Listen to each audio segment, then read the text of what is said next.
Mira walked through the corridors of the station with Captain Flopsy held tight against her chest. And the sad sound grew louder with every step she took, pulling her forward like a thread connected to her heart. The station was quiet at this hour, with most of the healers and patients asleep in their rooms, and the lights had dimmed to a soft blue that made everything look like it was underwater. She passed by doors with strange symbols on them and windows that looked into rooms full of equipment she could not understand. But she did not stop to look because the sound was calling her and she had to find where it was coming from. Finally, she turned a corner and found herself in front of a huge window that looked into the biggest room she had ever seen. And what she saw on the other side made her stop and stare with her mouth hanging open. The creature was enormous, curled up in the corner of the room like a cat that had been kicked too many times, and its black armor gleamed in the low light as its body shook with each terrible sound it made. Mira was not afraid, and this was strange because anyone else would have run away screaming at the sight of such a monster. But Mira did not see a monster at all. She saw something that reminded her of her grandfather in those last weeks before he died, when he would sit in his chair and make sounds that were not quite crying but something deeper and sadder than tears. She saw something that was lonely and scared and hurting in a way that no one seemed to understand. 2 guards stood near the window, tall beings with 4 arms and faces that looked like they were made of stone, and they noticed the small human child standing there in her pajamas. "Little one, you should not be here," one of them said, moving toward her with hands raised as if to shoo her away. "This area is restricted and dangerous, and children are not allowed." "Why is it so sad?" Mira asked, ignoring the guard completely and pressing her face against the glass to look at the creature inside.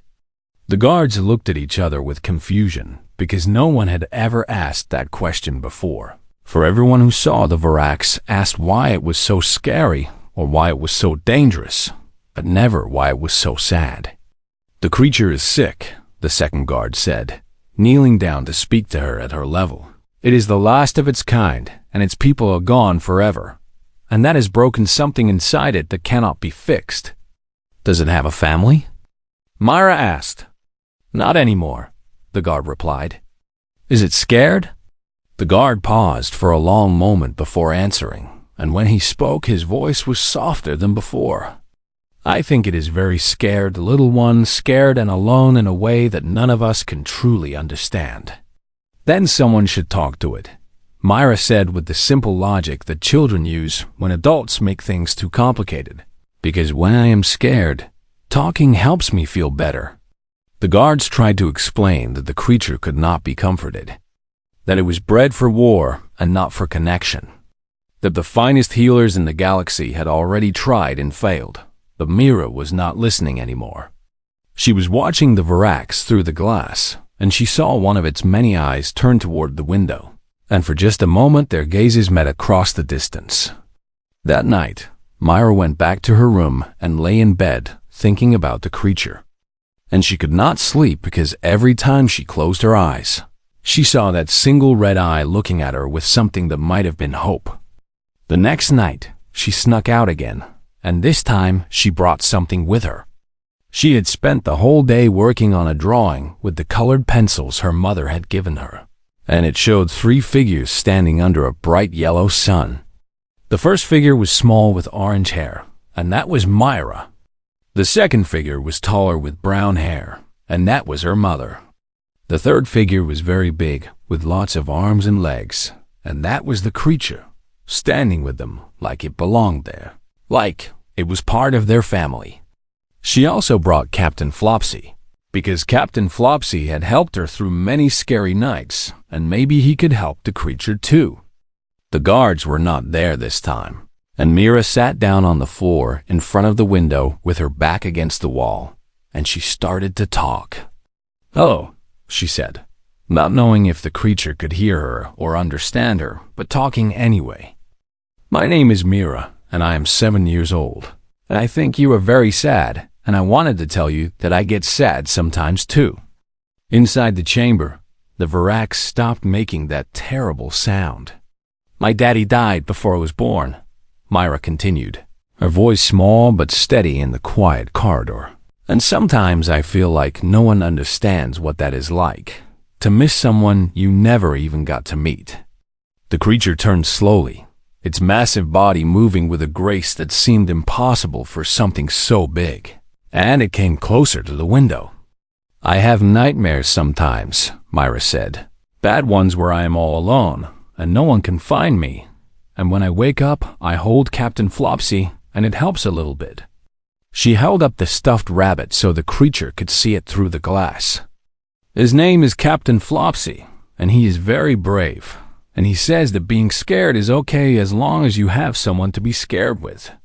The Varax lowered its enormous head until one of its eyes was level with the window, and looked at the small human child with an expression that no one had ever seen on a Varax face before. It looked curious. It looked interested. It looked like something inside it was waking up after a very long sleep. Mira smiled at the creature and pressed her hand against the glass. I made you a picture, she said, holding up her drawing. See, that is me and that is my mama and that is you. And we are all standing together because I thought maybe you would like to have a family again. The creature made a sound, but it was not the sad sound from before, and it was not a roar or a scream. It was soft and low, almost like a question, almost like it was asking if this could really be true. I have to go back to bed now because my mama will be worried, Myra said, standing up and gathering her things. But I will come back tomorrow, okay? I promise. She waved at the creature through the glass and walked away down the corridor. And behind her, the Varax watched her go with eyes that glowed a little brighter than before. For the first time in 30 cycles, the creature did not scream that night. For the first time since its family died, the last Varax felt something other than pain. It felt something that might have been hope. The space station called Mercy's Light floated in the darkness between stars. And it was a place where the impossible became possible. Where creatures from 100 worlds came when no one else could help them. For 30 cycles, the station had served as a final hope for beings that other hospitals had given up on. And the healers who worked, they were not ordinary doctors or nurses, but something far more special. Something the galaxy had never seen before. They were called the Silent Three, and they were beings made of pure light and energy who could feel the emotions of others, as clearly as humans could see colors or hear music. And their gift had saved thousands of lives across 12 star systems. But now they faced something they had never encountered before. A patient they could not reach, a mind they could not touch, a soul so broken that even their powerful empathic abilities meant nothing at all. The creature lay in Isolation Chamber 7, the most secure room on the entire station, and the walls were made of metal 3 feet thick because anything less would not be strong enough to contain what lived inside. The being was called a Varax, and it was terrifying to look upon, standing 12 feet tall when it rose to its full height, covered in armor made of black chitin that gleamed like oil in the dim lights of its cell. 6 limbs extended from its body, each one ending in claws sharp enough to cut through the hull of a starship. And its face was a nightmare of clicking mandibles and too many eyes that glowed with a dull red light. The Varax was the last of its kind, the final survivor of a species that the galactic hegemony had decided was too dangerous to exist. And so they had hunted every single one until only this creature remained. The hegemony had called them monsters and predators and said they were incompatible with civilized space. But the truth was more complicated than that, for the Varax had been a hive species, connected to each other through bonds of thought and feeling that ran deeper than any human could understand. When the last of its family died, something inside the creature broke in a way that no medicine could fix, and the healers called this condition severance. A psychic collapse that happened when a hive-bonded species lost all connection to its own kind. The Silent Three had tried everything they knew. using neural bridges to connect the creature to artificial minds, creating synthetic bond matrices that were supposed to simulate the feeling of family, and projecting waves of empathic energy meant to soothe and comfort. Nothing worked at all. The Varax rejected every attempt to help, lashing out with those terrible claws at anyone who came too close. And 3 healers had already been injured, trying to reach through the wall of grief and rage that surrounded the creature like a fortress. Head healer Valith stood before the observation window, her form flickering with colors that showed her frustration and her sadness, and she watched the creature in its cell with something close to despair. She had lived for 300 cycles and had healed beings from every corner of the galaxy. But this was different. This was a wound she could not touch, a darkness she could not illuminate. "The creature cannot be saved," she announced to the station council, her voice carrying the weight of absolute certainty. "For it does not want connection anymore. It only wants oblivion. Only wants the pain to end in the only way it knows how." The council members looked at each other with expressions of resignation. For if Valith could not help the Varax, then no one could. And they began to discuss what should be done with a patient who could not be healed. Meanwhile, on the other side of the station, a small human transport vessel called the Wandering Hope was requesting permission to dock, its engines damaged by a meteor strike and in desperate need of repairs. The station granted permission because Mercy's light turned no one away, and soon the little ship was settling into Docking Bay 4 with a groan of stressed metal and a hiss of escaping steam.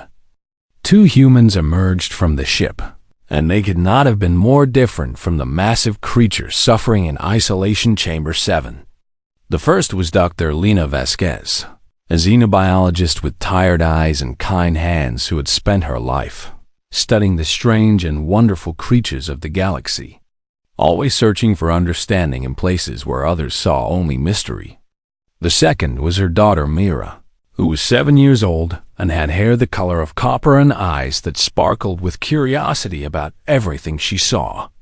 Mira had never been to a space station before, and she looked around with wonder at the aliens walking past, at the strange lights and sounds and smells that filled the air like music she had never heard. "Mama, can I explore?" she asked, tugging at her mother's hand with the impatience that all children feel when something new and exciting is waiting to be discovered. "Stay close," her mother said, her mind already on the repairs that needed to be done. "And do not wander too far, for this station is very big and I do not want you to get lost." But Mira was 7 years old, and 7-year-olds are not very good at staying close or not wandering, especially when the universe is full of so many interesting things to see and hear and touch. That night, while her mother slept in their small guest quarters, Mira lay awake listening to the sounds of the station, and she heard something that made her sit up in bed with her heart beating fast. It was a sound that came from somewhere deep within the station, a sound that traveled through the walls and the floors and into her small chest. And it was the saddest sound she had ever heard in her entire life. It was not a scream and it was not a roar, but something in between. Something that spoke of loneliness so deep that it made her eyes fill with tears, even though she did not know why. Mira climbed out of bed and put on her shoes and grabbed her stuffed rabbit named Captain Flopsy, and she began to walk through the quiet corridors of the station, following that terrible, sad sound. She did not know where she was going or what she would find, but she knew with the certainty that only children possess that something needed her, that someone was calling out in the darkness and hoping that anyone would answer. And Mira Vasquez, 7 years old and small and ordinary in every way the galaxy could measure, was going to answer that call. The healers of Mercy's Light noticed something strange happening with their impossible patient. Something that made no sense according to everything they knew about medicine and empathy and the nature of grief. Every day, the monitoring system showed the Varax's vital signs getting better, its heart beating stronger, its brain activity showing patterns that had not been there before. And every night, At exactly the same time, something changed in the creature's behavior that the computers could not explain. Head healer Valith studied the readings with growing confusion, her form flickering through colors of blue and green and purple as she tried to understand what she was seeing. "This is impossible," she said to her assistant, pointing at the data that scrolled across the screen in front of her. "The creature shows signs of bonding, of connection, of emotional stability. But we have not done anything different." She ordered the security recordings to be reviewed, and what she saw made her stop and stare in absolute amazement. There on the screen was a small human child sitting outside the isolation chamber, talking to the window as if the monster inside could hear every word. And there was the Varax, the creature that had attacked 3 healers and rejected every attempt at connection, sitting quietly and listening like a student in a classroom. "Who is this child?" Valith demanded. The answer came quickly, for the station's computers knew everything about everyone on board. And soon Dr. Lena Vasquez was being summoned to explain why her daughter had been visiting the most dangerous patient on the station. Lena arrived at the medical center with fear in her eyes, certain that Mira had done something wrong, that she would have to apologize and promise to keep her daughter under control. But Valith did not look angry. She looked confused and curious, and maybe even a little bit hopeful. "Your daughter has been visiting the Varax every night for the past week," Valith said, showing Lena the recordings. "And in that week, the creature has shown more improvement than in the 30 cycles before." Lena watched the recordings with her hand over her mouth, tears forming in her eyes as she saw her little girl sitting alone in that corridor, talking to a monster about her dead father and her nightmares and her stuffed rabbit. "She never told me," Lena whispered. "She has accomplished something that the finest empathic healers in the galaxy could not achieve," Valith said, "and I need to understand how." And so began a series of experiments that would change everything the Silent Three thought they knew about healing and connection. They assigned their most skilled empaths to speak to the Varax the same way Myra did, using soothing tones and gentle words, and projecting feelings of comfort and safety and warmth. The Varax rejected them violently.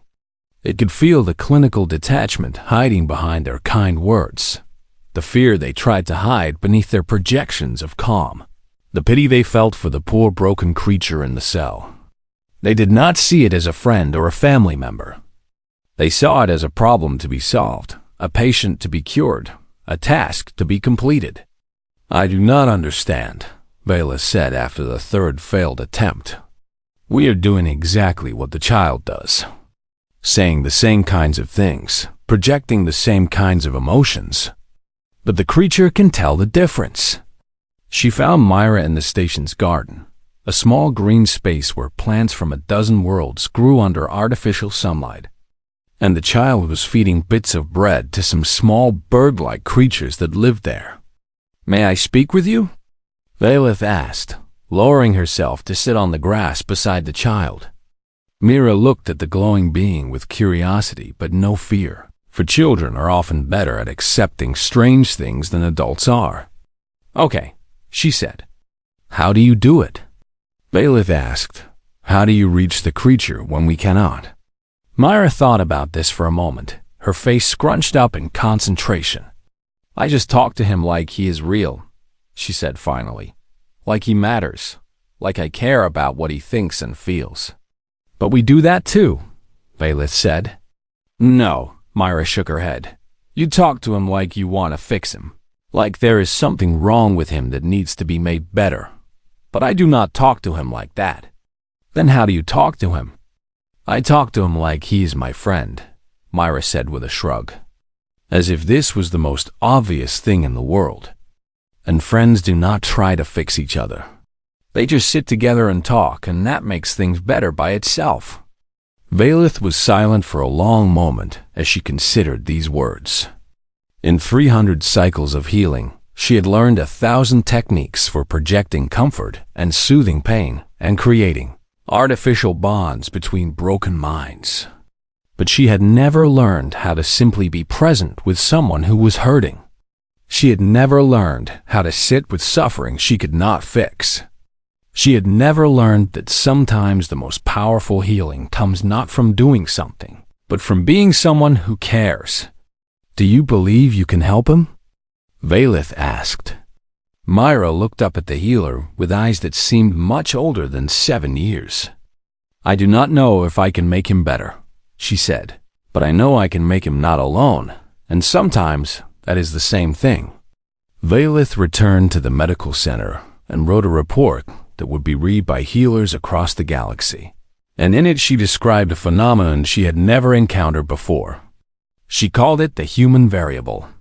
It was the strange ability that humans had to form connections, not through psychic powers or empathic projection, but through something simpler and more powerful. Through genuine presence. Through authentic care. Through the willingness to sit with someone in their pain without trying to take it away. The report was just the beginning, for soon the entire station would learn what one small human child had known all along. That healing is not always about curing. Sometimes it is simply about not letting someone be alone. 3 weeks had passed since Myra first found the creature in Isolation Chamber 7, and in that time something wonderful had begun to happen. The Varax was getting better, slowly but surely, like a flower that had been kept in darkness finally finding the sun. It no longer screamed through the night or threw itself against the walls of its cell. And when Myra came to visit, it would move to the window and press one massive claw against the glass where her small hand rested on the other side. But the healers knew that this was not enough. The creature was still isolated, still separated from any real contact, still unable to feel the touch of another living being. And touch, they realized, was something the Varax needed more than anything else, for its species had communicated through physical contact as much as through their psychic bonds. "The glass is a barrier," Valith explained to Dr. Vasquez and the station council. "As long as it remains between them, the creature cannot fully heal, cannot truly believe that it is not alone." "What are you suggesting?" Lena asked, though she already knew the answer, and it filled her with cold fear. "The child must enter the chamber." The room exploded with objections and arguments and voices talking over each other. For everyone knew how dangerous the Varax could be. How quickly those terrible claws could move.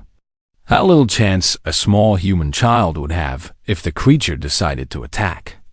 "Absolutely not," Lena shouted, standing up from her chair so fast it fell over behind her. "I will not let my daughter walk into a room with a creature that could kill her in an instant." "The creature will not harm her," Valith said calmly. "You do not know that." "No, I do not," Valith admitted, "but I have watched them together for 3 weeks, and I believe it with everything I am." The argument went on for hours, but in the end, it was not the healers or the council who made the decision. It was Mira herself. She had been listening at the door, as children often do when adults think they are not paying attention. And she walked into the room with Captain Flopsy in her arms and a look of determination on her young face. "I want to go inside," she said. "Myra, sweetheart, you do not understand how dangerous this is," her mother said, kneeling down to hold her daughter's hands. "I understand that he's alone," Myra replied, "and I understand that the glass makes him think he will always be alone, and I cannot let him think that anymore. He could hurt you." "He will not." "How do you know?" Myra looked at her mother with eyes that were somehow both childlike and ancient at the same time. "Because he promised," she said. Lena wanted to argue, wanted to lock her daughter in their quarters and never let her near that creature again. But she saw something in Myra's eyes that made her stop. She saw her husband there, the man who had died on a colony ship trying to save others. The man who had always believed that some things were worth risking everything for. She saw herself there too, the young woman who had traveled across the galaxy to study alien species, because she believed that understanding could bridge any gap. And she saw her daughter, small and brave and full of a love so big that it could not be contained by walls or glass or fear. "If anything happens to her, I will never forgive any of you," Lena said quietly, "and I will never forgive myself."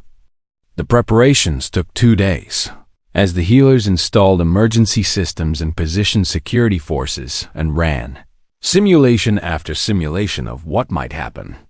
And then the moment came. Myra stood in front of the door to Isolation Chamber 7, wearing a simple white dress because she wanted to look nice for her friend, carrying Captain Flopsy in one hand and her drawing in the other. The drawing was worn now from being pressed against the glass so many times, but the figures were still visible. The small girl and her mother, and the big creature standing together under a yellow sun. "Are you ready?"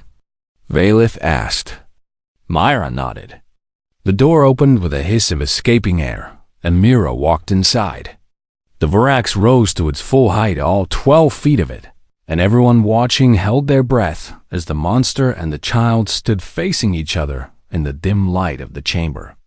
Security weapons powered up with a high-pitched whine, and Dr. Vasquez's hand hovered over the emergency seal, ready to slam it shut at the first sign of danger. But Mira was not afraid. She walked forward with steady steps until she stood directly in front of the creature, so close that she had to lean her head all the way back to see its face. "Hi," she said in a voice as calm as a summer morning. "I brought you something." She held up the drawing, and one of the Varax's massive limbs reached out, moving slowly and carefully, as if it was afraid of breaking something precious.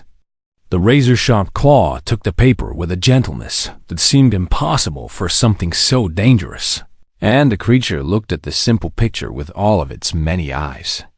Then Myra did something that made everyone watching gasp in fear and wonder.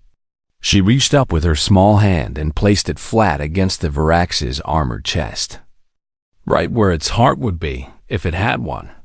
And she felt the warmth of the creature's body and the slow rhythm of something beating deep inside.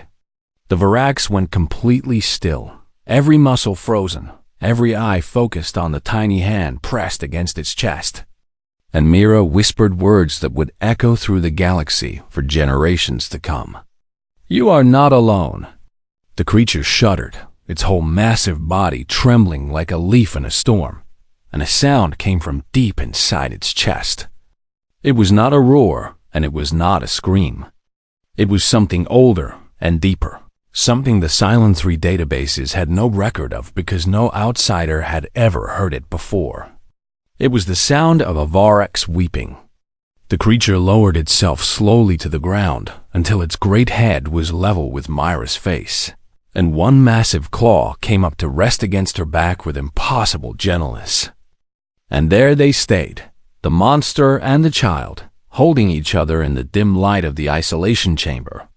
Outside, Dr. Lena Vasquez was crying too, her hand pressed against the window as she watched her daughter do the impossible.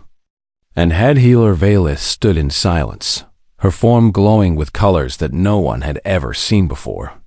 Colors that meant something like awe, something like hope, something like the beginning of a new understanding. The galaxy would never be the same.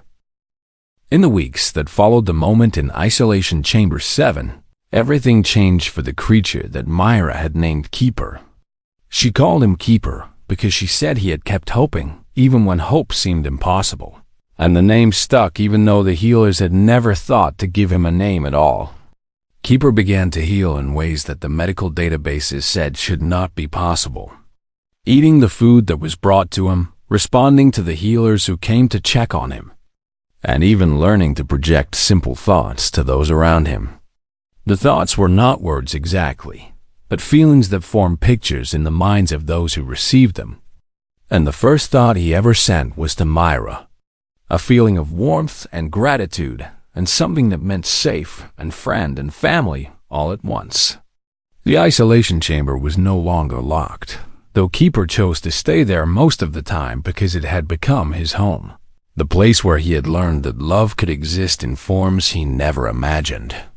Mira visited him every day, and they would sit together in the corner of the room, the small girl leaning against the massive creature's side while she read stories from her tablet or told him about her day. Sometimes her mother would join them, and Dr. Vasquez learned that the monster she had feared was actually gentle and curious and hungry for connection, in ways that broke her heart. Sometimes the healers would come to observe, trying to understand the bond between the human child and the last Varax, taking notes and measurements that never quite captured what was really happening. And sometimes, Keeper would make sounds that Mira said were songs, deep rumbling vibrations that filled the chamber like music from another world. Songs that his people had sung to their children before the hegemony came. The Galactic Medical Council sent representatives to study the case. Beings from a dozen species who had heard rumors of the impossible healing and wanted to see it for themselves. Head healer Valith presented her findings to them in the station's main conference hall, her form flickering through colors of certainty and wonder as she spoke. "We approached the Varax as a broken system to be repaired," she said. "We offered empathy as a tool, connection as a treatment protocol. Healing is something we could do to him rather than something we could share with him." The representatives listened in silence, their faces showing various degrees of skepticism and interest. The child offered something different, something we had forgotten was possible, something our advanced techniques had taught us to overlook. Valith paused, gathering her thoughts. She offered presence, the simple act of being there with someone who was suffering, not trying to fix the pain or take it away, but just sitting with it, acknowledging it, sharing it. "Surely that cannot be enough," one of the representatives said, a tall being with scales that shimmered like opals. "Surely there must be some technique or method that we can study and replicate."